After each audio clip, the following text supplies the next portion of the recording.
Hello besties, hope you're doing well, hope you're doing fine. It's long since I did a facial introduction video. So today we are going to do a pumpkin soup. We're going to make traditional African pumpkin soup using the traditional African pumpkin. So there are so many varieties of pumpkins, but today we are going to use one of the most indigenous pumpkins to make a very healthy and delicious pumpkin soup. So I want you guys to watch the video. I want you to like the video and to comment on the comment section below.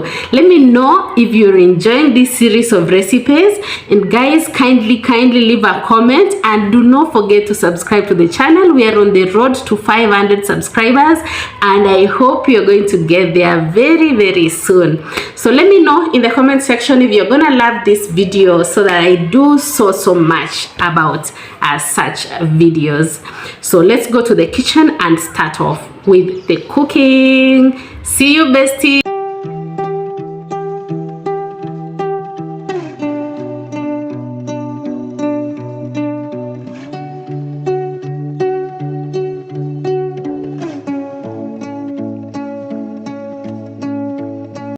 So this is going to be the pumpkin that we are going to use, and you can see indeed it's the original indigenous African pumpkin. There are so many varieties. You can use whichever variety you choose, but this particular one is really nice because it is really saturated with a lot of nutrients, and it's very soft. It's really hard.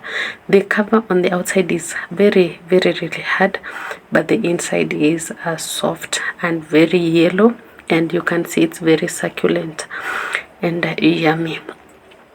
So I'm going to just slice 3 of these slices, and that is going to be enough for the entire recipe for today, because this pumpkin I'll also be using it in another recipe very soon. So I have to get some cling film so that I cover the other pumpkin, which I'm not using at the moment, so that we ensure we are storing it safely. So let's just wrap this pumpkin, the half that is remaining. Let us just wrap it up properly so that it takes some time for it to also stay safe from insects and also any contamination from other factors within the home. So I've cut these 3 pieces. They're enough to serve 5 people. Remember, this soup, it just serves as a starter before you take your dinner or your supper. So it's not like this is the main meal. This is just something which we need to have as part of the starter before we start off the main meal. So I already told you this pumpkin, the outside cover is really hard.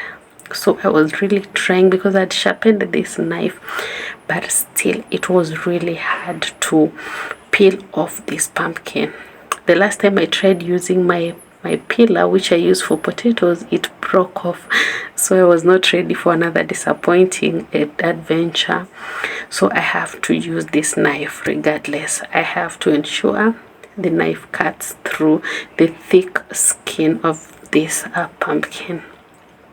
Another option is you can get the butternut kind of pumpkin or other pumpkins and use instead, but there is just something good about this particular species of pumpkin. It's really tasty. I don't know if you've tasted it, and you can even leave me a comment on the comment section and let me know if you've tasted this kind of pumpkin. It's really tasty. It stands out among the very many species of pumpkins, and then it's not the one that is watery. You know, there's some pumpkins which you buy and then you find that they have a lot of water, like they are so over, it's like they're saturated with water, and then they don't have taste, and they just disgust you. This particular one, it's when you cook it, it's dry, it comes out so nicely, it's so fleshy and so good. So that is why I persist and insist that if you get these indigenous kind of pumpkins, it's best to use them, or else just go with the butternut whether, because then you'll be disappointed if you use others. And another secret to pumpkins, always try get the smaller sizes. The bigger sizes are not always very sweet, because I really do a lot of pumpkin in my house and I know for sure what I'm telling you guys. The larger size are very huge pumpkins. They most of the time you'll find that they're not very sweet compared to these smaller pumpkin. So always just choose a smaller pumpkin as long as it's looking like it's already ripened and it's like a very good breed or species. So let's cut this into thin slices. Remember, we are going to boil all this under low heat before we can proceed to like blend it up. This procedure is really simple. All you need to do is ensure you cut your slices thin, because you want them to cook so easily. And actually another way you can do this is you can cook the pumpkin without peeling, and then after finishing the cooking, then you can peel it off so easily. But I always do not like that particular procedure. I always feel it doesn't give me the ultimate taste, and I always feel like the peels make the pumpkins take longer to cook, and that is why I prefer to peel them first before I can slice them and then proceed to boil them. I tell you, this pumpkin is really hard.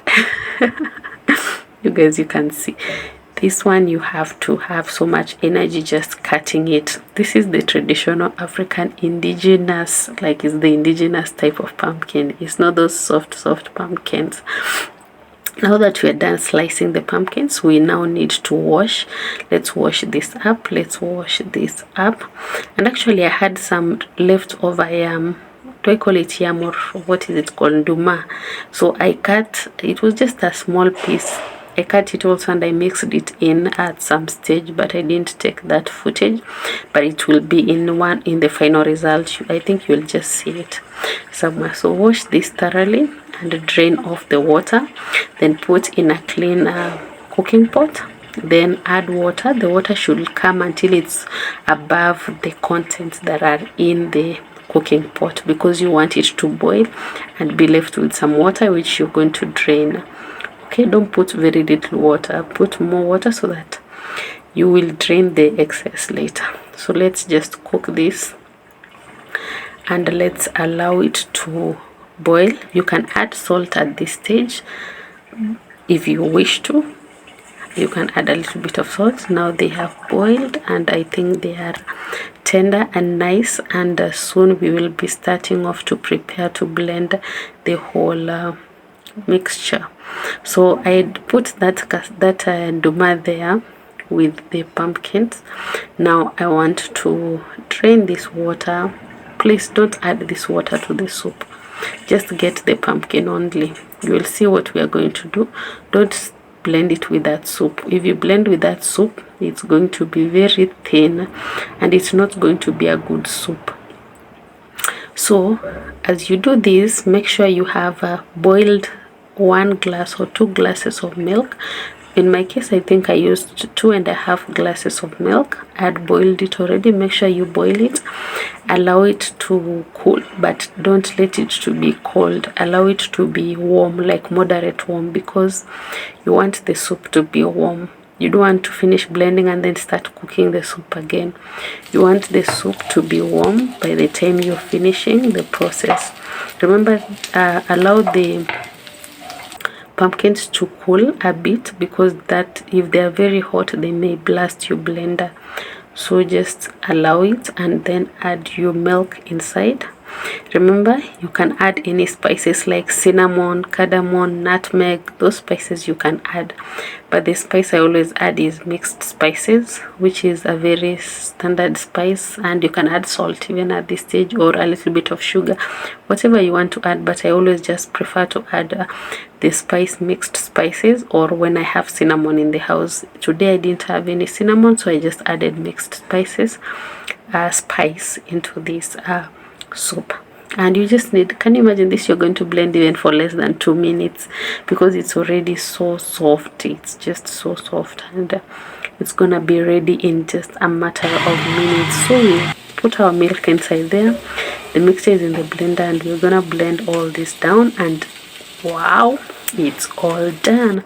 Look at the nice thick consistent soup that we had. And then we just put a small garnishing with coriander there. My friend, this was really tasty. I just had this for supper. I had no need at all to eat any food, because this was really delicious. And funny thing, this is really filling. This is very filling. If you eat this for breakfast, you're gonna stay full for almost the whole day.